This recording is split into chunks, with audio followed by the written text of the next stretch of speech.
हाँ जी, नमस्कार, राधे राधे, जय श्री कृष्णा। कैसे हैं सब लोग? बढ़िया, मजे में, आनंद में। चलिए, ईश्वर आप सबको हमेशा आनंद में रखें, यूं ही मजे में रहें और जल्द से जल्द आप लोगों को सफलता मिले, ये मेरी आप लोगों के लिए शुभकामनाएं। दोस्तों, हम बात कर रहे थे उत्तर वैदिक काल की, और उत्तर वैदिक काल में हम चर्चा कर रहे थे सामाजिक जीवन की, और इसी सामाजिक जीवन में हम लोग बात कर रहे थे स्त्रियों की स्थिति की। तो उत्तर वैदिक काल, इसी उत्तर वैदिक काल में हम लोग बात कर रहे थे स्त्रियों की स्थिति की। ध्यान से सुनिएगा, समझिएगा इन चीजों को। स्त्रियों की स्थिति उत्तर वैदिक काल में बहुत ज्यादा दयनीय थी, बेहद खराब थी। उपनयन संस्कार अधिकार छीन लिया गया था एक तरीके से। कन्या के जन्म को कष्ट का सूचक माना जाने लगा। साथ ही साथ विवाह उत्सव जो था वो 2 चरणों में होने लगा। कौन कौन से?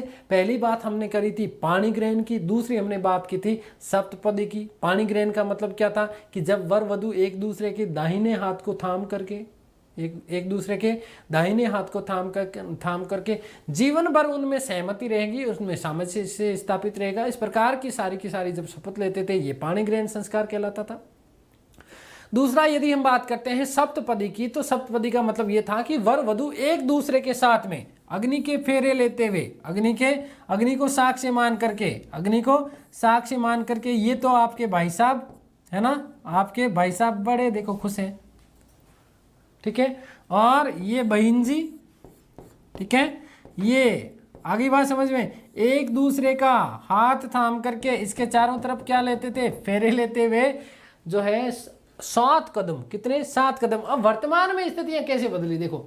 पाणी ग्रहण संस्कार अभी भी आप कुमकुम पत्री जब आप देखते हैं, कार्ड जब देखते हैं शादी का, कई लोग समझ रहे हो कुमकुम पत्री क्या होता है, ठीक है, शादी का जो कार्ड आता है उस कार्ड के ऊपर पाणी ग्रहण संस्कार लिखा होता है कि नहीं होता है? वही पाणी ग्रहण संस्कार। अब सप्तपदी की जगह क्या हो गए? 7 फेरे हो गए। सप्तपदी की जगह क्या हो गए? 7 फेरे हो गए। आगे बात समझ क्लियर? पहले क्या थे? 7 कदम। 7 कदम की जगह 7 फेरे। हालांकि वस्तुतः जिन लोगों की काम पड़ चुका है उनको पता है कि 7 फेरे पूरे होते नहीं होंगे, है ना, कुछ ही होते हैं। चलिए खैर, दूसरी बात करते हैं, ध्यान से सुनिएगा। यहां पर मैंने आपको कहा कि उत्तर वैदिक काल में सबसे बड़ा अमूलचूल परिवर्तन स्त्रियों की स्थिति में हुआ। स्त्रियों की स्थिति दयनीय, खराब हो गई।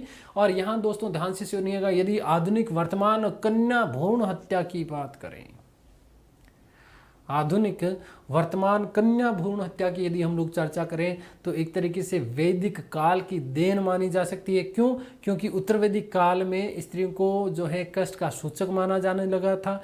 यहाँ पर यदि किसी कन्या का जन्म होता तो ऐसा कहा जाता था कि उस व्यक्ति के घर पर विपत्तियां आने वाली है, व्यक्ति के घर पर विपत्तियां आने वाली है। इस स्थिति में क्या करते थे? वहां से जो है कन्या को मार दिया जाता था। कन्या भ्रूण हत्या महान अपराध, अक्षम्य अपराध है ये, ठीक है ना। एक तरीके से हम बात करें तो उत्तर वैदिक काल की देन कही जा सकती है। आगे बात समझ में, ये सारी चीजें मैं आप लोगों के लिए लिखने वाला हूं, ध्यान से सुनिएगा।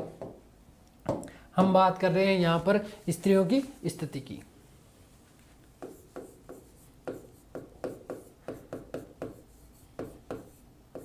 स्त्रियों की स्थिति,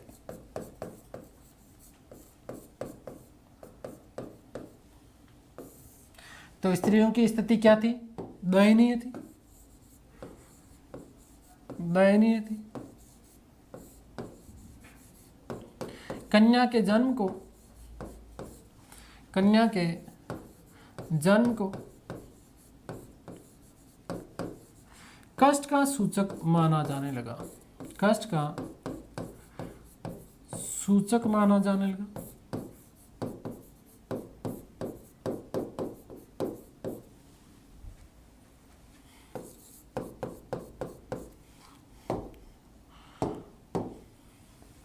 तो कन्या वध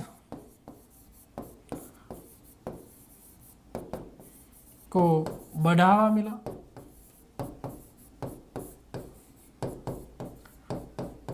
ठीक है, ऐसी इस प्रकार की भ्रांतियां फैला दी गई थी। ठीक है, आगे हम बात करते हैं।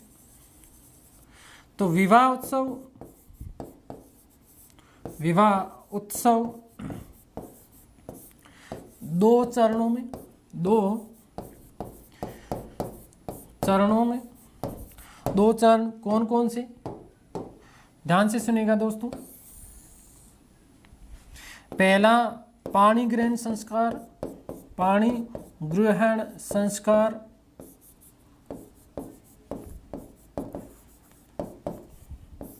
दूसरा यदि हम बात करते हैं तो दूसरा था सप्तपदी।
देखिएगा, पाणी ग्रहण संस्कार का मतलब क्या था। पाणी ग्रहण का संस्कार का मतलब था कि जब वर वधू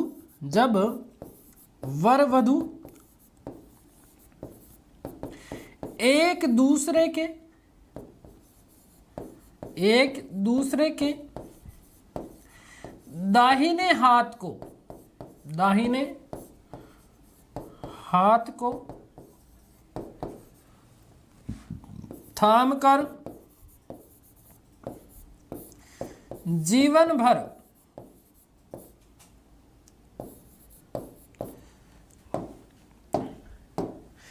सहमति वे सामंजस्य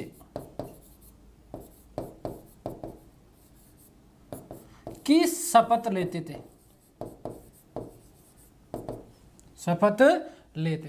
ये चीज आपकी क्या कहलाई, ये कहलाया आपका पाणी ग्रहण संस्कार। दूसरा यदि हम बात करें तो सप्तपदी का मतलब क्या था, जब वर वधु एक दूसरे के साथ कितने कदम, 7 कदम, ठीक है ना।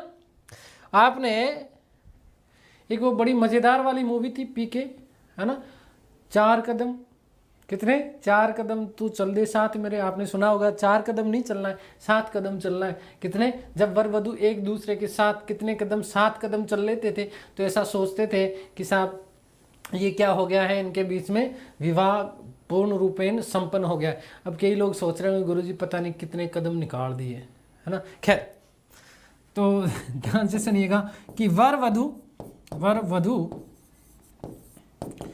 एक दूसरे के साथ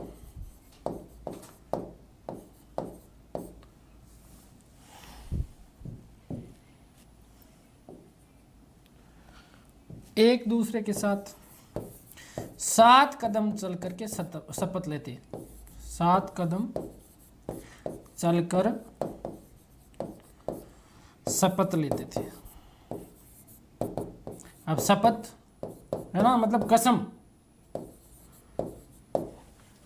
क्या लेते थे, कसम खाते थे। तो ये सारी की सारी चीजें क्या कहलाई दोस्तों, सप्तपदी। एक हमने बात कर लिया क्या, पाणी ग्रहण।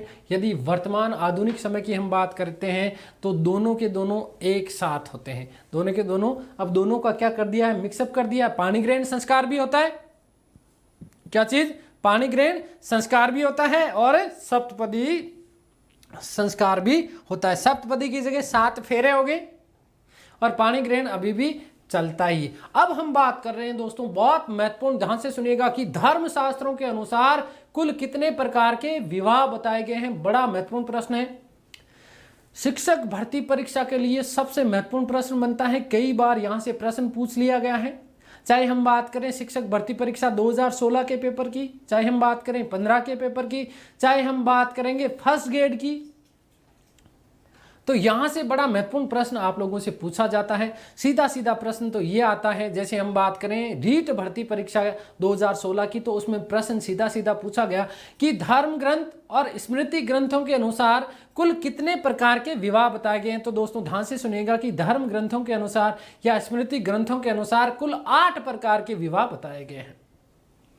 दूसरी यदि हम बात करते हैं तो ध्यान से सुनिएगा, फर्स्ट ग्रेड भर्ती परीक्षा में सीधा सीधा प्रश्न पूछा गया था। क्या प्रश्न पूछा गया कि वैदिक सभ्यता माफ कीजिएगा कि आधुनिक प्रेम विवाह वर्तमान वैदिक सभ्यता में किस नाम से जाना जाता। थोड़ा सा प्रश्न को घुमा दिया गया।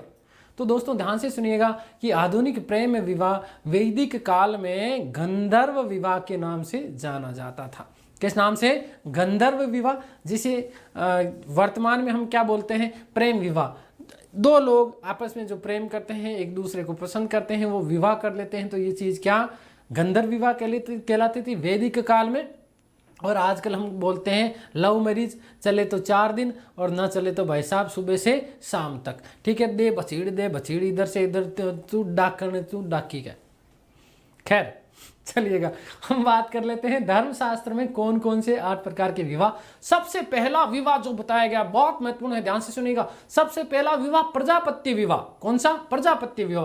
प्रजापत्य विवाह का मतलब क्या होता है? प्रजापत्य विवाह का मतलब होता है कि इसमें जो है पिता जो है वर को अपनी कन्या प्रदान करता है, ठीक है, तथा वर वधु दोनों धर्म का आचरण करते हुए नैतिक जो आचरण है उस नैतिक आचरण के अनुसार जो क्या करते हैं? विवाह करते हैं। यज्ञ के सामने, अग्नि के सामने, बिल्कुल जो हमने बात की पाणी ग्रहण संस्कार, जो हमने बात की सप्तपदी, उसी के अनुसार क्या कर लेते हैं? वो विवाह कर लेते हैं। ये आपका प्रजापत्य विवाह कहलाता था। दूसरा हम बात करें आर्ष विवाह, बहुत महत्वपूर्ण है, ध्यान से सुनिएगा। आर्ष विवाह की यदि हम बात करें तो वर्तमान दहेज प्रथा के लिए कौन सा विवाह जो है उत्तरदायी माना जा सकता है? तो दोस्तों ध्यान से सुनिएगा कि उत्तर वैदिक काल में जहां हमने विवाह की बात की तो आर्ष विवाह, कौन सा विवाह?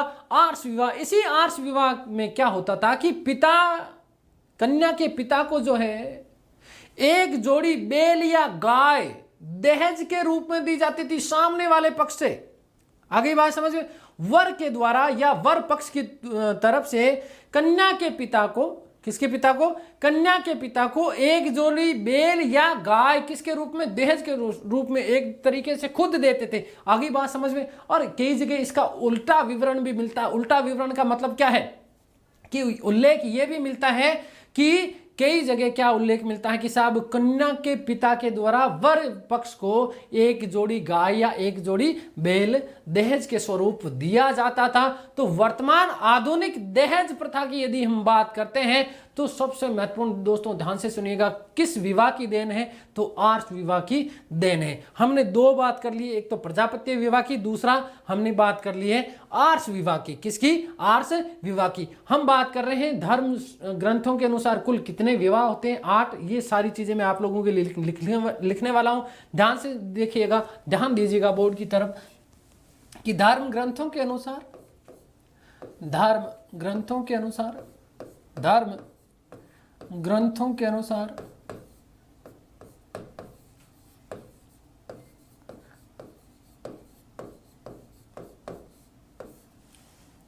8 प्रकार के विवाह माने गए हैं।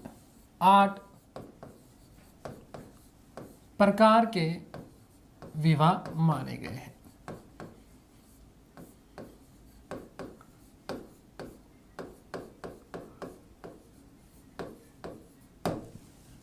ठीक है, नंबर 1 प्रजापत्य विवाह। कौन सा? प्रजापत्य विवाह। फिर नंबर 2 यदि हम बात करते हैं आर्ष विवाह, उसके बाद देव विवाह, उसके बाद ब्रह्म विवाह, उसके बाद में गंधर्व विवाह, उसके बाद आसुर विवाह, फिर पैशाच विवाह या राक्षस विवाह और पैशाच विवाह। ये कुल 8 विवाह माने गए। ऊपर के जो 4 हैं ऊपर के जो 4 है, ऊपर के 4 का मतलब क्या, प्रजापत्य, आर्ष, देव और ब्रह्म विवाह। ये जो विवाह है ये सर्वोच्च विवाह के प्रकार माने गए हैं। सर्वोच्च विवाह के प्रकार भी पूछा जा सकता है। तो एक एक चीज मैं आपको डिटेल में लिखने वाला हूं, आपका ध्यान केवल और केवल कहाँ होना चाहिए, बोर्ड पे। अब गुरुजी 8 में से 1 तो बनता है आपका, है होएगा रे भाई, दुखी मत हुआ करो, होएगा, 1 हो जाएगा, ठीक है ना। ये पता नहीं, एक भाई बड़ा दुखी रहता है, गुरुजी 1 भी ना हो, है ना, हो जाएगा, चिंता वाली बात को ना, ठीक है। ध्यान से सुनिएगा। 8 प्रकार के विवाह। सबसे पहला विवाह कौन सा, प्रजापत्य। प्रजापत्य विवाह का मतलब क्या था, कन्या का पिता वर को वधु प्रदान करता था और वर वधु धर्म का आचरण करते हुए क्या करते थे, विवाह। तो कन्या का पिता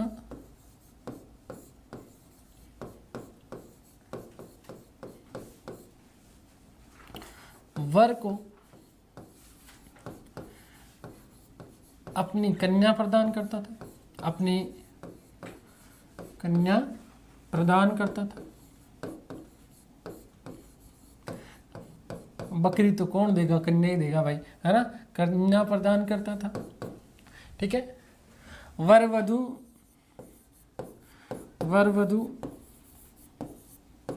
धर्म का आचरण करते हुए, धर्म का आचरण करते हुए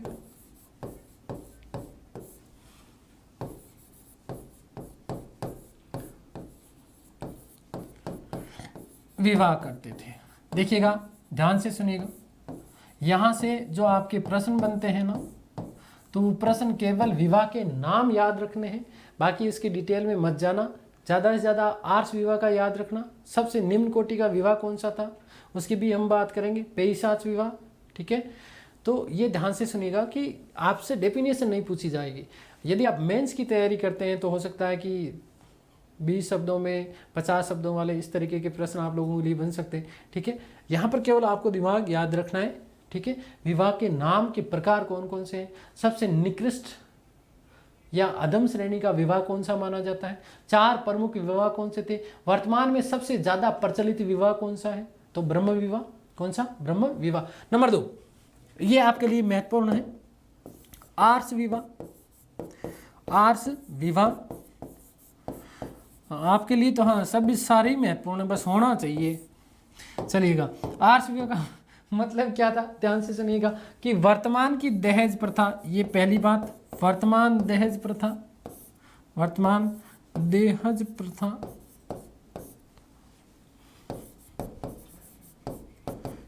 इसी विवाह की देन मानी जा सकती है, इसी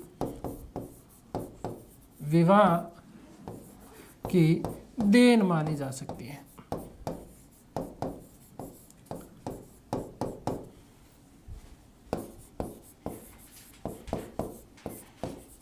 ठीक है, कारण क्या है, क्यों मानी जा सकती है, तो वर या वर पक्ष के द्वारा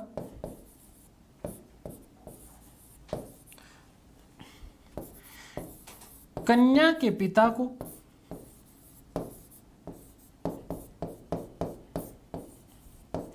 एक जोड़ी गाय या बैल, एक जोड़ी गाय अथवा बैल उपहार या दहेज स्वरूप दी जाती थी, उपहार या दहेज स्वरूप दी जाती थी।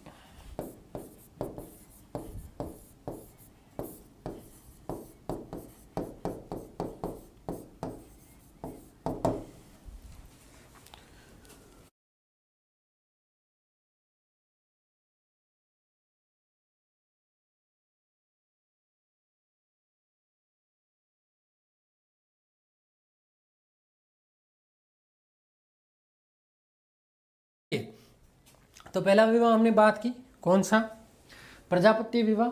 दूसरा हमने बात की आर्ष विवाह। इसके बाद कौन सा है, देव विवाह। देव विवाह का मतलब क्या था कि इसमें यज्ञ कराने वाले पुरोहित के साथ कन्या का क्या कर दिया जाता था, विवाह कर दिया जाता, देवता के समान, ठीक है, जो यज्ञ करवाता था पुरोहित, ठीक है, उसी के साथ अपनी कन्या का क्या करवा दिया जाता था, विवाह करवा दिया जाता था। ये क्या कहलाता था, आपका देव यज्ञ। अगला हम बात करेंगे ब्रह्म विवाह। ध्यान से सुनिएगा, ब्रह्म विवाह का मतलब पहली बात तो ये याद रखिएगा कि सर्वोत्तम विवाह है, ये सबसे उच्च श्रेणी का विवाह कौन सा माना गया है, तो ब्रह्म विवाह। और इसमें ध्यान से सुनिएगा कि इसमें होता क्या था कि लड़की का पिता वेदज्ञ व शीलवान वर ढूंढता था। वेदज्ञ, वेदज्ञ का मतलब जानने वाला, वेदों का जाता, वेदों का जाता, और दूसरा चरित्रवान व्यक्ति, ठीक है ना, इस प्रकार का व्यक्ति ढूंढता था अपनी कन्या के लिए। और फिर उसका जो है अपनी कन्या का उसके साथ में क्या करवा देता था, विवाह करवा देता था। सर्वोत्तम विवाह माना गया है किसको, ब्रह्म विवाह को। चलिए अगले दो, कौन सा, नंबर 3 देव विवाह। देव विवाह, देव विवाह में क्या याद रखना है कि यज्ञ कराने वाले पुरोहित के साथ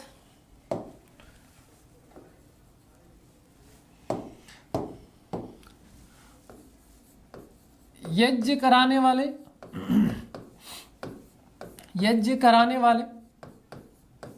पुरोहित के साथ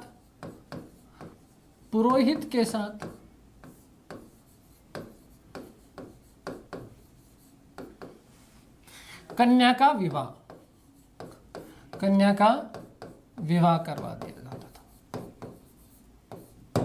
ठीक है। नंबर 4 ब्रह्म विवाह। यहां से प्रश्न बन सकता है, ब्रह्म विवाह।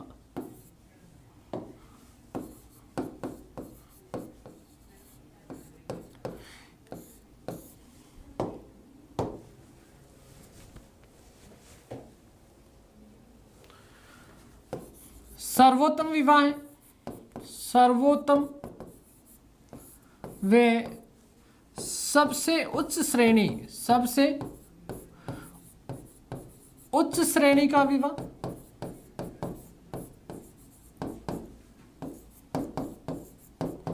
ठीक है। ऐसा कहा जाता है कि वर्तमान में सर्वाधिक प्रचलित है, वर्तमान में सर्वाधिक प्रचलित, बस टर्म्स एंड कंडीशन बदल गई है। वेदज्ञ लोग होते नहीं है, लेकिन शीलवान व्यक्ति का चयन जरूर किया जाता है। जब भी किसी का रिश्ता होता है, जब भी किसी की सगाई होती है, तो देखो पास पड़ोस गांव वाले जितने भी जान पहचान वाले होते हैं ना, सबसे पूछते हैं छोरो क्या उनको है, हाँ के साथ छोरो बहुत बढ़िया है ना, पूरे दिन थारी छाछ मारा बैंगन करे हैं और कोई कसर को ना, कदी कदी मिराज खा ले और कदी और कोई कसर को ना, रो तो फिर ऐसा है ना, पढ़े बिल्कुल को नहीं, एक नंबर को लंपट मूर्ख आदमी और कोई कसर को ना, कि भगवान बढ़िया काम करोगे।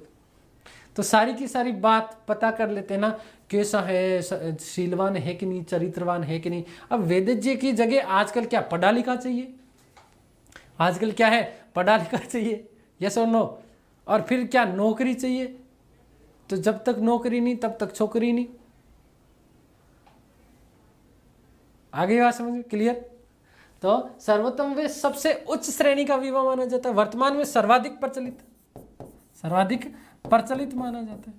लेकिन वैदिक काल में क्या किया जाता था कि इसमें लड़की का पिता वेदज्ञ व शीलवान वर ढूंढता था और उसका अपनी कन्या के साथ क्या कर देता था, विवाह कर देता था।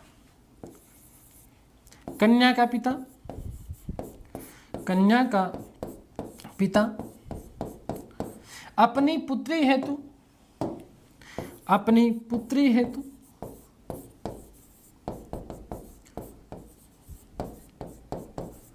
वेदज्ञ व शीलवान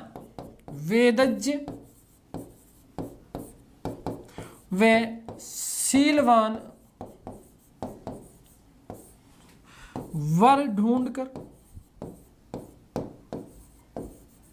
ढूंढो रे साजना है, ढूंढकर अपनी पुत्री के साथ विवाह करवा देता था, अपनी पुत्री के साथ विवाह करवा देता था। ध्यान से सुनिएगा मेरे प्यारे से विद्यार्थियों, विशेष महत्वपूर्ण नोट लगा रहा हूं, नोट कि विवाह संख्या 1 से लेकर के 4 तक, 1 to 4, इन्हें उत्तम विवाह की श्रेणी में रखा गया है।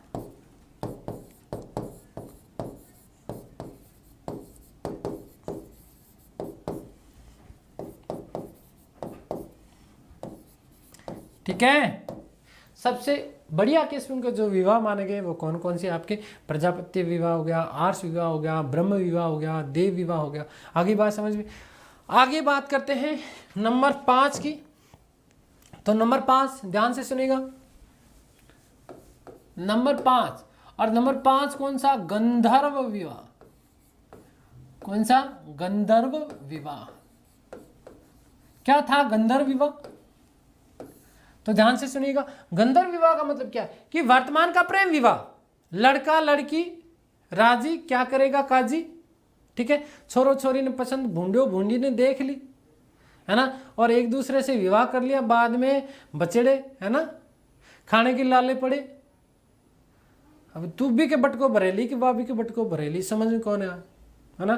तो वर्तमान का प्रेम विवाह जब अपनी पसंद से वर वधु एक दूसरे का क्या कर लेते थे, चयन कर लेते हैं, क्या, गंधर्व विवाह।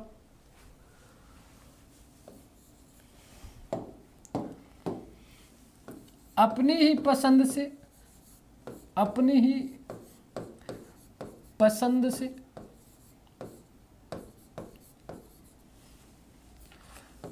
वर वधु एक दूसरे का चयन कर लेते थे, एक दूसरे का चयन कर लेते थे।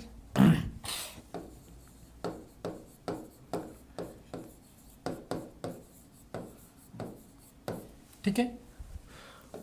आधुनिक प्रेम विवाह, आधुनिक प्रेम विवाह मतलब लव मैरिज, है ना। ठीक है। आधुनिक प्रेम विवाह उस समय किस नाम से जाना जाता था, गंधर्व विवाह। अगला जो महत्वपूर्ण विवाह है नंबर 6, दोस्तों ध्यान से सुनिएगा, और विवाह का नाम है आसुर विवाह। आसुर या कई जगह शब्द मिलता है आपको असुर। असुर का मतलब क्या, राक्षस वाली प्रवृत्ति वाला, है ना। असुर का मतलब क्या, राक्षस एक तरीके से। ध्यान से सुनिएगा, असुर का मतलब क्या, भाई अपन कहते हैं ना ये काम तूने बढ़िया नहीं करा, देख ये तो काम तूने असुर वाला किया है, क्या, राक्षस वाला काम किया। राक्षस वाला कैसा, राक्षस वाला वैसा कि जब कन्या का पिता धन लेकर के अपनी कन्या को बेच देता था, किसी के भी साथ में विवाह कर देता था, तो ये इस प्रकार का विवाह क्या कहलाता था, आसुर विवाह। क्या कहलाता था, आसुर विवाह। ध्यान से सुनिएगा, आसुर का मतलब क्या कि गंदा काम करने वाला आदमी। जब अपनी कन्या को कोई भी पिता किसी से भी धन लेकर के उसको क्या कर देता था, बेच देता था, तो वो विवाह कौन सा, आसुर विवाह। उसके बाद हम बात करेंगे राक्षस विवाह। राक्षस का मतलब क्या था, आपने अमरीश पुरी की खूब मूवियां देखी होगी। अमरीश पुरी क्षत्रिय बनते हैं और मूवी, अन्यथा मत लेना इन शब्दों को कहीं पर भी, ध्यान से सुनेगा। और आपने उसमें देखा होगा कि कई बार जो है वो राजा जी गांव की किसी भी कन्या को जो सुंदर होती थी उस कन्या का बलपूर्वक अपहरण कर लेते थे, और अपहरण करने के बाद में उसके साथ में जबरदस्ती विवाह कर लेते थे, चाहे अगली कन्या का मन हो या नहीं हो। तो इसको क्या कहा जाता था, ये राक्षस का, सीधा सीधा राक्षस का कार्य है। ठीक है। और सबसे महत्वपूर्ण बात दोस्तों ध्यान से सुनिएगा कि राक्षस विवाह को महाभारत में शत्रु धर्म कहा गया है। शत्रु धर्म का मतलब क्या है, क्षत्रियों का धर्म माना है। कौन से विवाह को, राक्षस विवाह को। कौन से विवाह को, राक्षस विवाह को। और दोस्तों ध्यान से सुनिएगा, ये किसके द्वारा किया जाता था, क्षत्रियों के द्वारा किया जाता था, इसलिए इसे शात्र विवाह भी कहा जाता है। कौन सा विवाह? शास्त्र विवाह भी इसको कहा जाता है। अगली हम बात कर लेते हैं आसुर विवाह। आसुर विवाह का मतलब क्या? जब पिता अपनी कन्या के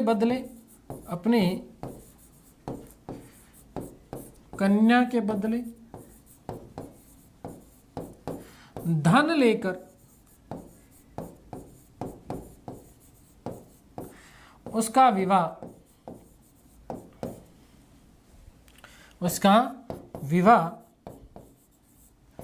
किसी के भी साथ कर देता था, किसी के भी साथ कर देता था।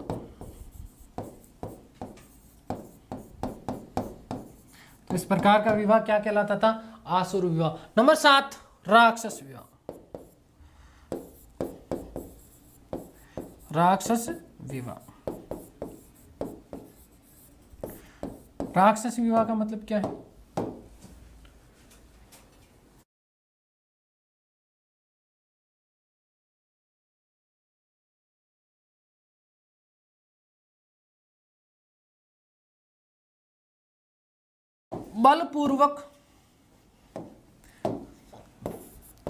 बलपूर्वक कन्या का अपहरण कर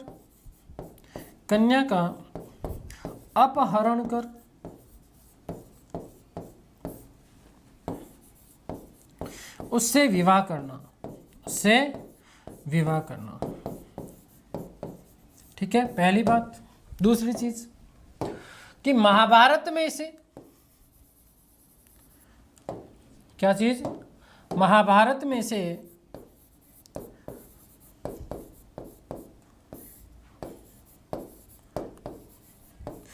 इसे क्षात्र धर्म कहा गया। क्षात्र धर्म का मतलब क्या? क्षत्रिय धर्म। क्षात्र धर्म अर्थात क्षत्रिय धर्म कहा गया है। क्षत्रिय धर्म कहा गया है।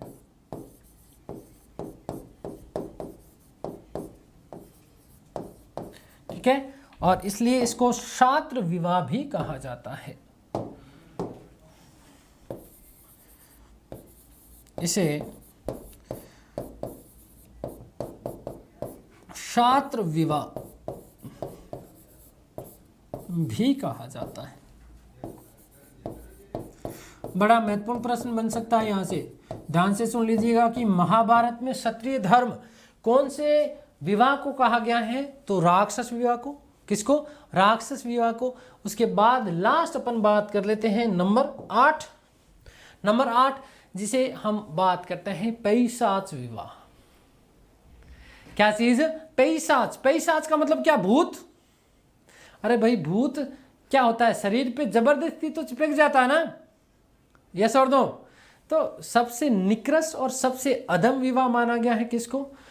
पैशाच विवाह को। और पैशाच विवाह में होता क्या था? वस्तुतः ध्यान से सुनिएगा कि छल के द्वारा कन्या के शरीर के ऊपर अधिकार कर लिया जाता था और इसमें उसके साथ जबरदस्ती जो है संभोग कर लिया जाता था, जबरदस्ती उसके शरीर के ऊपर अधिकार कर लिया जाता था। सबसे निकृष्ट विवाह माना जाता है कौन सा? पैशाच विवाह। कौन सा विवाह? पैशाच विवाह। इतनी बात क्लियर हो गई। तो पैशाच विवाह नंबर 8। नंबर 8 पैशाच विवाह।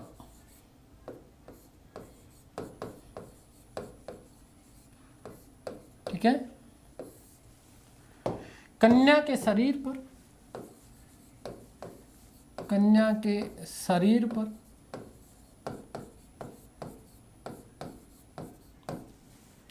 जबरदस्ती अधिकार कर लेना।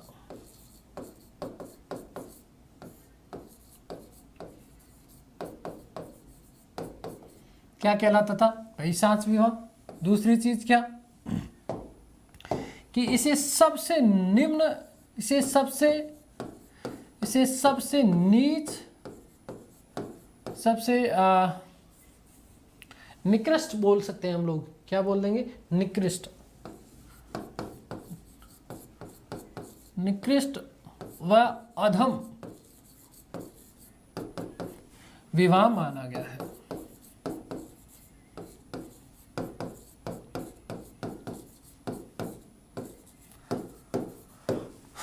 अगली बात नोट के साथ में ध्यान से सुनेगा कि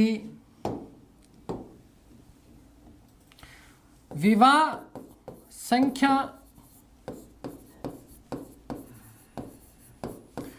5 से 8 निम्न श्रेणी के विवाह माने गए हैं। निम्न श्रेणी के विवाह माने गए हैं।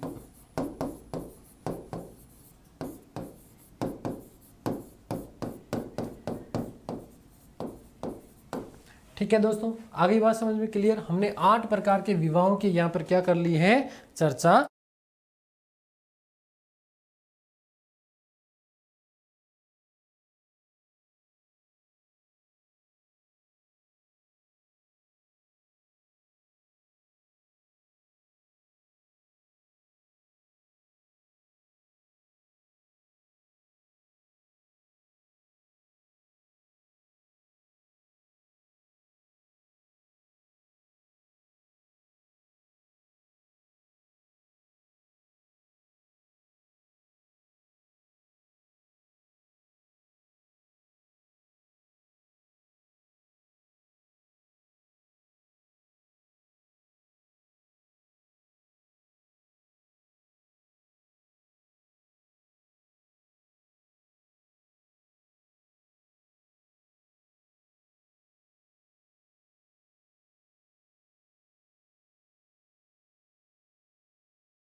तो ये हमने बात की, ये हमने चर्चा की कि कौन कौन से विवाह होते हैं। 8 प्रकार के विवाह माने गए हैं। पहले से लेकर के चौथा जो विवाह है ये आपका उत्तम श्रेणी के विवाह में आते हैं। लेकिन 5 से लेकर के 8 तक के जो विवाह मैंने आप लोगों को बताए, तो ये सारे के सारे विवाह दोस्तों ध्यान से सुनिएगा कि अधम श्रेणी या निम्न श्रेणी के विवाह में ये माने जाते हैं। आगे बात समझ में क्लियर है। अब जो हम बात करने वाले हैं विशेष रूप से दोस्तों ध्यान से सुनिएगा, आपका जो सबसे महत्वपूर्ण प्रश्न बनता है वो प्रश्न पूछा जा सकता है। यदि बेसिक सीधा साधा प्रश्न आता है तो क्या आएगा वो भी बताऊंगा, और थोड़ा सा टेढ़ा यदि प्रश्न आता है तो वो भी मैं आप लोगों को बताने वाला हूँ। उत्तर वैदिक काल में जन्म से लेकर के मृत्यु पर्यंत 16 संस्कार बनाए गए। 16 संस्कार, कितने? 16 संस्कार जन्म से लेकर के मृत्यु पर्यंत। इवन मैं जन्म की भी बात नहीं, मैं ये बात कहूं कि गर्भाधान से लेकर के जब गर्भ में बालक का अंश होता है, जब उसका बीज पड़ता है, वहां से लेकर के उसके जीवन के अंतिम क्षण तक कुल 16 संस्कार बनाए गए। कौन कौन से संस्कार थे? यहाँ से दोस्तों आपका सीधा सा यदि प्रश्न पूछा जाता है तो सीधा प्रश्न पूछा जाता है कि संस्कारों की संख्या कितनी है और कौन से काल के दौरान ये संस्कार आपके आते हैं। तो उत्तर वैदिक काल में जन्म से लेकर के मृत्यु पर्यंत 16 संस्कारों का उल्लेख हमें देखने को मिलता है। दूसरी बात यदि हम बात करें तो आपसे संस्कार का नाम पूछ लिया जाता है कि कौन कौन सा संस्कार, निम्न में से कौन सा संस्कार था, कौन सा संस्कार नहीं था। दोस्तों यहाँ पर इसके अलावा क्या चीज़ें हो सकती है उसके बारे में भी हम बात करेंगे। यदि हम सबसे पहले संस्कार की बात करें तो पहला जो आपका संस्कार है वो कौन सा है? गर्भाधान संस्कार। कौन सा? गर्भाधान संस्कार। गर्भाधान संस्कार का मतलब क्या था कि जब पहली बार महिला गर्भ धारण करती है, महिला गर्भ धारण करती है तो उसके लिए उत्सव जो मनाया जाता है वो संस्कार क्या कहलाता है? आपका गर्भाधान। कई लोग जो है इसको गोद भराई के रूप में भी मानते हैं कि जब पहली बार महिला गर्भवती हो रही, बात पहली बार की नहीं हो, चाहे दूसरी बार हो चाहे तीसरी बार हो, जब उसने महिला ने गर्भ धारण किया हो, जब गर्भ धारण किया हो तो उस समय हम नॉर्मली सामान्य रूप में बात कर लेते हैं कि गोद भराई करी। कई पहले करवाते हैं, कई बाद में करवाते हैं, खैर वो अपनी अपनी संस्कृति के अनुसार सारी की सारी चीजें होती है। और इसमें ये जो है मंगल कामना की जाती है कि साहब पुत्र का जन्म हो और होने वाली जो संतान है वो सुरक्षित पैदा हो। दूसरा हम बात करते हैं पुंसवन संस्कार। कौन सा? पुंसवन संस्कार। गर्भाधान के 3 से लेकर के 6 महीने के आसपास बीच का जो समय होता है, इस दौरान जो है विशेष प्रकार की पूजा अर्चना की जाती है ताकि होने वाली संतान बिल्कुल सुरक्षित हो, उस पर किसी भी प्रकार के जो है कोई कुप्रभाव नहीं पड़े, बुराइयों से उसको बचाए हुए रखे, इस प्रकार उसके लिए पुंसवन संस्कार। उसके बाद सीमांतोन्नयन संस्कार। कौन सा? सीमांतोन्नयन, जो कि 8वें महीने के आसपास, 6 से लेकर के 8वें महीने, कोई भी नहीं पूछता कि कौन से मास में किया जाता, केवल आपको दिमाग में याद रखना है कि कौन कौन से संस्कार हैं। उसके बाद में जातकर्म संस्कार। कौन सा? जातकर्म संस्कार। यहां से प्रश्न बनता है कि जन्म के बाद पहला संस्कार कौन सा है? जन्म के बाद पहला संस्कार कौन सा है? तो जातकर्म संस्कार। कौन सा? जातकर्म संस्कार। जातकर्म संस्कार का मतलब क्या है? जब बालक पैदा होता है तो उसे पंचामृत चटाया जाता है, घृत, शहद, दूध, दुग्ध, इस प्रकार की जो चीजें होती हैं वो उसकी जीभ को के ऊपर जो है उसको क्या कर दिया जाता है? चटा दिया जाता है, जिसे हम क्या बोलते हैं? जातकर्म संस्कार। हम जो है सामान्य भाषा में इसको शायद कुछ बोलते हैं, मारवाड़ की भाषा में, मुझे याद नहीं आ रहा अभी दिमाग में, गलूंटी, है ना। कई लोग यदि आप समझते हैं गलूंटी किसने दी है ना, ठीक है। तो जो सबसे बढ़िया, जिसको परिवार में सबसे अच्छा मानते हैं, तो उसके हाथ से जो है ये जातकर्म संस्कार, शहद या घृत या दुग्ध, इस प्रकार की ये पंचामृत वाली जो चीज़ है उसको बच्चे को चटा दी जाती है, क्या कहलाता है? जातकर्म। उसके बाद नामकरण। जन्म के लगभग 7 दिन बाद में, कई जगह उल्लेख मिलता है 11 दिन बाद में, है ना, बच्चे का कोई बढ़िया सा सुंदर सा नाम रखा जाता है, जैसे गमडाराम, भूंडियो है, कालियो, है ना, आगे भाषा में रामुड़ो, इस प्रकार के बढ़िया बढ़िया सुंदर, सरीतड़ी है, आसुड़ी, है ना, जो भी मन्नूड़ी, इस प्रकार के जितने भी बढ़िया बढ़िया सुंदर, खैर ये तो हास्य के लिए है, नाम तो बढ़िया सा सुंदर सा रखा जाता है। ये नाम बिगाड़ने का जो कार्य किया जाता है वो हमारे आस पड़ोस के जितने भी लोग होते हैं, जब बच्चा थोड़ा सा बड़ा होता है, शैतानियाँ करता है, तो उसका नाम बदल लेते हैं। जैसे नाम तो रखा रामन, फिर रामुड़ा बना दिया। खैर, तो नामकरण संस्कार 7वें दिन या 11वें, आपके लिए ये ज़्यादा महत्वपूर्ण नहीं है। होती क्या चीज़ है वो बात ध्यान से सुनिए।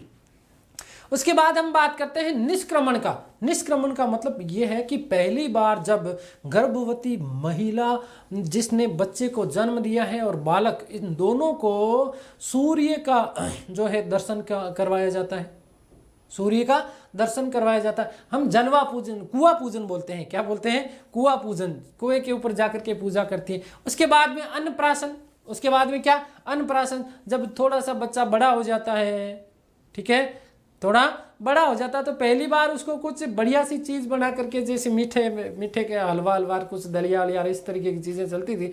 तो अब कई लोग सोच रहे हैं गुरुजी वो तुम्हारा हुई को नहीं, है ना। खैर, ध्यान से सुनना। तो पहली बार जब बच्चे को अन्न खिलाया जाता है, अन्नप्राशन कहलाता है। उसके बाद चूड़ा कर्म। क्या चीज? चूड़ा कर्म। चूड़ा कर्म का मतलब क्या है? चूड़ा कर्म का मतलब यह है कि पहली बार जब बालक के चूड़ा मतलब बाल उतारे जाते, जिसको हम अरे बोलते हैं ना, जड़ूलिया, मुंडन, लटूरिया संस्कार, इसको ही बोलते हैं, ठीक है ना। अलग अलग समाज के अनुसार, अलग अलग संस्कृतियों के अनुसार इसका भी समय थोड़ा सा क्या है, इधर उधर मिलता है, अलग अलग मिलता है। केवल आप तो ये ध्यान देना, आपसे क्या पूछा जा सकता है कि पहली बार, ठीक है ना, बालक के केस का मुंडन करना, केस उतारना क्या कहलाता है? चूड़ा करना। उसके बाद क्या? कर्ण भेदन। कौन सा? कर्ण भेदन संस्कार। पहली बार जो है हिंदू संस्कृति के अनुसार, ये वैदिक परंपरा, हिंदू परंपरा विशेष रूप से, अब तो पता नहीं क्या चीजें ये होती है कि नहीं होती है, हमारे जैसे लोगों की तो आज तक कर्ण भेदन हुआ ही नहीं है, ठीक है। खैर, तो कर्ण भेदन का मतलब कानों को भेदते थे, कानों में छेद करते थे, और उसके बाद में उसमें जो है गायत्री मंत्र सुनाया जाता था कान में। क्या? गायत्री मंत्र पहली बार बच्चे को सुनाया जाता था, कर्ण भेदन। उसके बाद विद्यारंभ 5 या 6 साल की आयु में उल्लेख मिलता है, ठीक है ना, जब पहली बार बालक को कुछ विद्या संबंधी चीजें, है ना, उसको कुछ सिखाने की जो चीजें होती है वो। उसके बाद में हम बात करेंगे उपनयन संस्कार, बड़ा महत्वपूर्ण है। कौन सा संस्कार? उपनयन संस्कार, जो कि अलग अलग, दोस्तों ध्यान से सुनिएगा, जब हमने बात की थी ऋग्वेदिक काल में 3 ऊपर के जो वर्ण थे, ब्राह्मण, क्षत्रिय और वैश्य, जिन्हें उपनयन का अधिकार प्राप्त था, मैं बहुत अच्छे से बता चुका। उपनयन का मतलब क्या था? उप धन नयन, उप का मतलब समीप, नयन का मतलब ले जाना। तो समीप ले जाना, किसके? गुरु के समीप ले जाना, ताकि ज्ञान की प्राप्ति की जा सके। ये क्या था? उपनयन संस्कार। जनेऊ धारण किया जाता था, जनेऊ धारण करवाया जाता था अलग अलग आयु में। ये सारी चीजें मैं आप लोगों को बता चुका हूं, चर्चा हम लोग कर चुके इसकी उपनयन संस्कार के बारे में, ठीक है। उसके बाद में जब गुरु के आश्रम में जाता था उपनयन के बाद, तो उसका वेदारंभ होता था, वेदारंभ संस्कार। वेदों का अध्ययन जो है प्रारंभ कर दिया जाता था, ये क्या कहलाता था? वेदारंभ। उसके बाद में केशांत या गोदान, केशांत या गोदान। दोस्तों ध्यान से सुनिएगा कि पहली बार जब थोड़ा सा बच्चा बड़ा हो जाता था, 15 साल, 16 साल, 18 साल, जैसे अलग अलग वर्ण में अलग अलग जो है समय का उल्लेख मिलता है, तो पहली बार जब बालक की दाढ़ी मूंछ करवाई जाती थी, साफ करवाई, चिकनो चट, आगे बात समझ में, तो इसको क्या बोलते थे? केशांत या गोदान। फिर हम बात करते हैं समावर्तन की, सम धन अधन वर्तन। समावर्तन का मतलब मैं आपको समझा चुका कि सम्यक रूप से लौट आना, सम्यक रूप से लौट आना। कहां से सम्यक रूप से लौट आना? गुरु के आश्रम से समस्त विद्याओं में व्यक्ति जब निपुण बन जाता था, तो निपुण बनने के बाद में जब सम्यक रूप से लौट आता था, तो वो क्या कहलाता था? समावर्तन संस्कार कहलाता था। उसके बाद में क्या? समावर्तन के बाद में क्या होता था साहब? गृहस्थ आश्रम प्रारंभ होता था। मैंने बताया था ना, ब्रह्मचर्य आश्रम का प्रारंभ उपनयन संस्कार से और समाप्त किससे? समावर्तन संस्कार से, ठीक है। तो समावर्तन संस्कार के बाद में जैसे ब्रह्मचर्य समाप्त होता, 25 वर्ष की आयु प्राप्त कर लेता, 26वें वर्ष में जैसे बालक जो है आता, तो उसका विवाह कर दिया जाता था। बढ़िया सुंदर सी फूट रही सी, बढ़िया सुंदर सी फूट रही सी कन्या देखते थे, सुयोग्य कन्या, और उसके साथ में उसका क्या करवा दिया जाता था? विवाह। और ब्याह होने के बाद में आप लोगों को पता है कुछ नहीं बचता, एक ही संस्कार बचता है बेटा। कौन सा? दाह संस्कार। कौन सा? दाह संस्कार, जिसे हम क्या बोलते हैं? अंत्येष्टि। क्या बोलते हैं? अंत्येष्टि। तो ये मैंने बात की आपसे 16 संस्कारों की, ठीक है। बात याद रखना, जो जो महत्वपूर्ण है उसमें मैं आपको लोगों को बता दूंगा, ठीक है। कि देखो जन्म से पूर्व होने वाला संस्कार कौन कौन से हैं? तो जन्म से पूर्व होने वाले संस्कार 3 हैं। कौन कौन से? गर्भाधान, पुंसवन और सीमांतोन्नयन, ठीक है।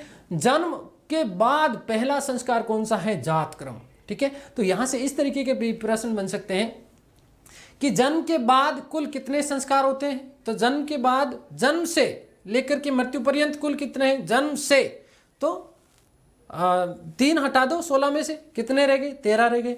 और जन्म से पूर्व के 3 संस्कार कौन कौन से हैं? ये इस तरीके के प्रश्न आपके बन सकते हैं, ठीक है ना। तो गर्भाधान है, पुंसवन है और सीमांतोन्नयन। चलिए आगे बात समझ में। सारे संस्कार मैं आप लोगों के लिए लिख देता हूं।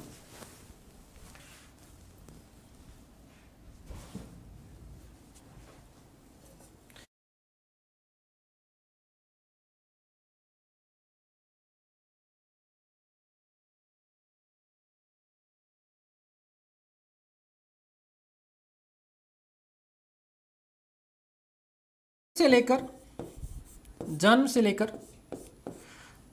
लेकर मृत्यु पर्यंत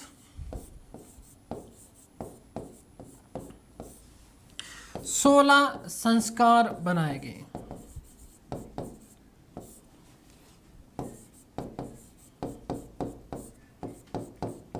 ठीक है।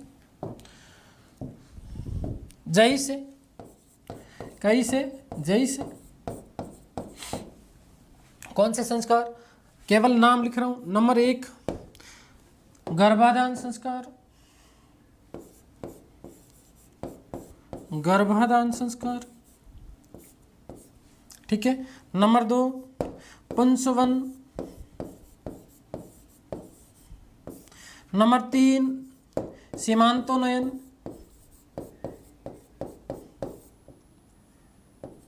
सीमांतोन्नयन।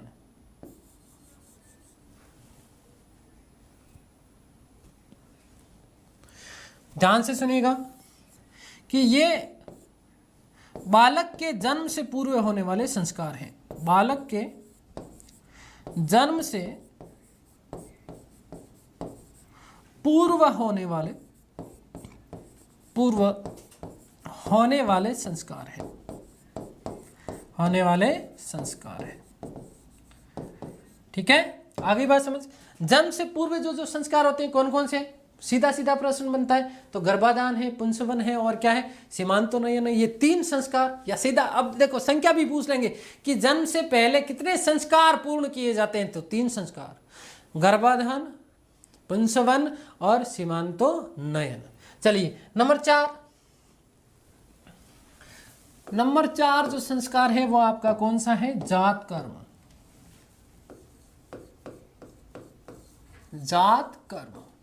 जात कर्म महत्वपूर्ण है दोस्तों, ध्यान से सुनिएगा, इसलिए इसके बारे में कुछ चीजें मैं आप लोगों के लिए लिख रहा हूं कि बालक के जन्म के बाद का पहला संस्कार, बालक के जन्म के बाद प्रथम संस्कार।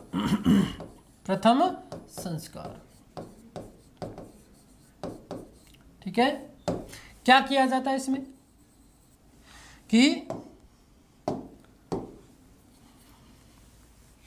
सोने की सलाका के माध्यम से, सोने की सलाका समझते हो ना भाई, सोने की कोई डंडी रे, है ना, समझ गए, सोने की कोई डंडी। अब सोच रहे होंगे गुरुजी हमारे तो मुंडे में घोतलडे में आंगली गाली मोटी सी गए, है ना, खैर हमें पता ही नहीं है कि किससे दिया गया, खैर तो ध्यान से सुनिए। सोने की सलाका से बालक को पंचामृत चटाया जाता था, पंचामृत चटाया जाता था। पहली बात। दूसरी चीज, इसमें एक बात और याद रखिएगा, क्या कि बालक की जिह्वा पर ओम शब्द लिखा जाता था। बालक की जिह्वा पर जो जो महत्वपूर्ण है वो सारे मैं आप लोगों के लिए लिख दूंगा, ठीक है। जिह्वा पर ओम शब्द, कौन सा शब्द? ओम शब्द लिखा जाता था।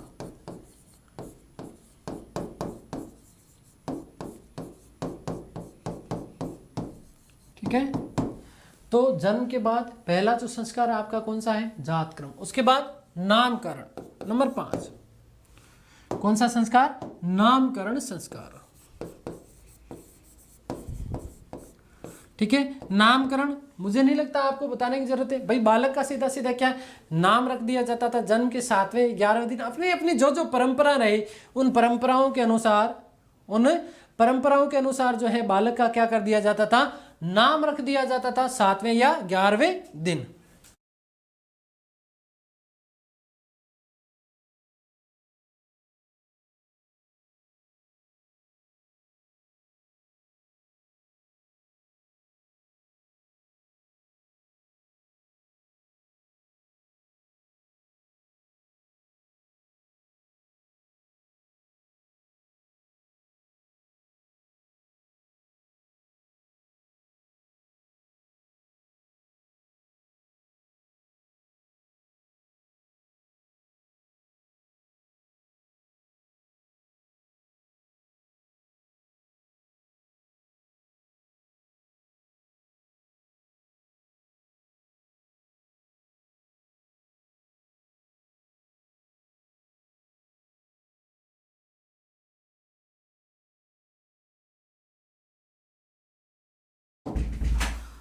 तो जन्म के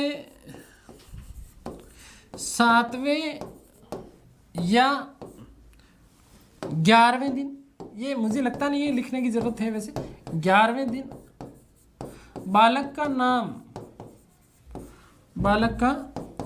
नामकरण किया जाता था। ठीक है, आगे बात समझ में। फिर अगली बात हम बात करते हैं तो निष्क्रमण। निष्क्रमण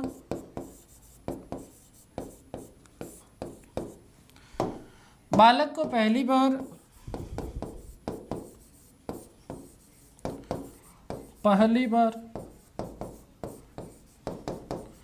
घर से बाहर, ठीक है, घर से निकलते ही, है ना, घर से बाहर ले जाया जाता था।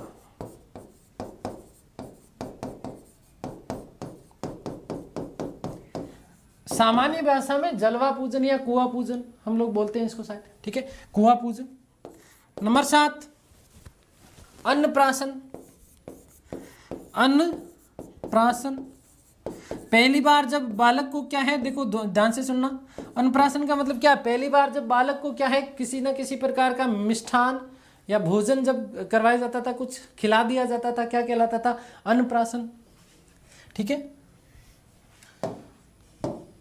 लिखने की जरूरत नहीं है ना। चलिए नंबर 8 चूड़ा कर्म। चूड़ा कर्म या इसी को हम बोलते हैं जड़ूला। सामान्य भाषा में ये बन सकता है, इसी को हम बोलते हैं लटूरिया या इसी को हम बोलते हैं मुंडन संस्कार। मुंडन संस्कार अलग अलग क्षेत्रों के आधार पर अलग अलग नाम मिलते हैं। पहली बार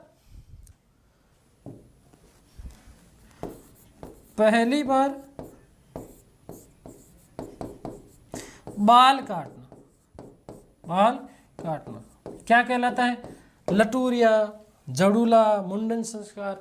आगे बात समझ क्लियर है। अगला 8 हो गए। नंबर 2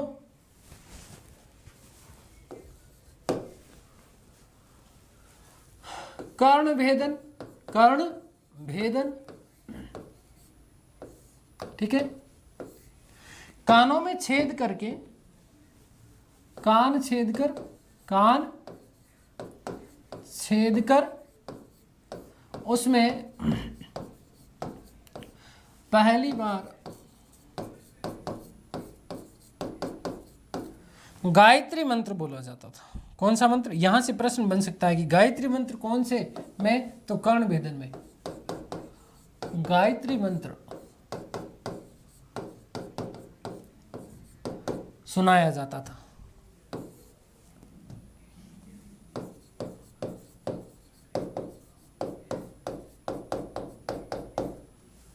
ठीक है। नंबर 10 विद्यारंभ। विद्यारंभ। नंबर 11 उपनयन। उपनयन बहुत अच्छे से समझा चुका हूं मैं उपनयन संस्कार आपको। उपनयन, उपधन नयन, उप का मतलब समीप, नयन का मतलब क्या होता है, ले जाना, गुरु के समीप ले जाना, गुरु के समीप ले जाना। आगे बात समझ में। तो उपनयन के बाद में नंबर 12 वेदारंभ। वेदारंभ, ठीक है, वेदों का अध्ययन, किसका, वेदों का अध्ययन प्रारंभ किया जाता था।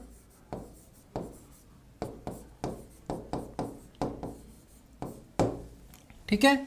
नंबर 13 नंबर 13 आपका कौन सा था, केशांत। क्या है, केशांत, या इसी के लिए शब्द मिलता है गोदान। शब्द क्या मिलता है, गोदान, कि पहली बार दाढ़ी मूंछ, पहली बार दाढ़ी मूंछ, ठीक है, कटाना क्या कहलाता था आपका, केशांत या गोदान। उसके बाद में क्या, नंबर 14 समावर्तन। समावर्तन, समावर्तन, समावर्तन का मतलब क्या, जब गुरु के आश्रम से सम धन आधन वर्तन, हमने बात कर चुके हैं इसकी। गुरु के आश्रम से संपूर्ण विद्याओं में निपुण बनने के बाद में वापस लौट आता था, गृहस्थ आश्रम में प्रवेश करता था। कौन से आश्रम के द्वारा, समावर्तन आश्रम के, समावर्तन संस्कार के माध्यम से। आगे बात समझ में। नंबर 15 नंबर 15, और नंबर 15 आपका कौन सा? विवाह। कौन सा है? नंबर 15 आपका विवाह। और दोस्तों नंबर 16, नंबर 16 यहाँ पर लिख रहा हूँ कि दाह संस्कार। दाह संस्कार, या फिर इसी को हम बोलते हैं अंत्येष्टि।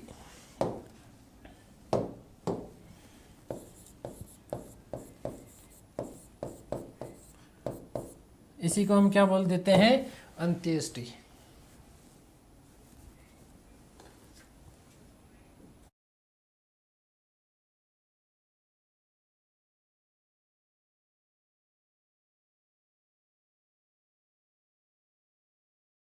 हमने बात कर ली सामाजिक जीवन में, और सामाजिक जीवन में हमने विवाह की बात कर ली, हमने संस्कार की बात कर ली। उम्मीद करता हूँ सारी चीज़ें आपको समझ में आई होगी।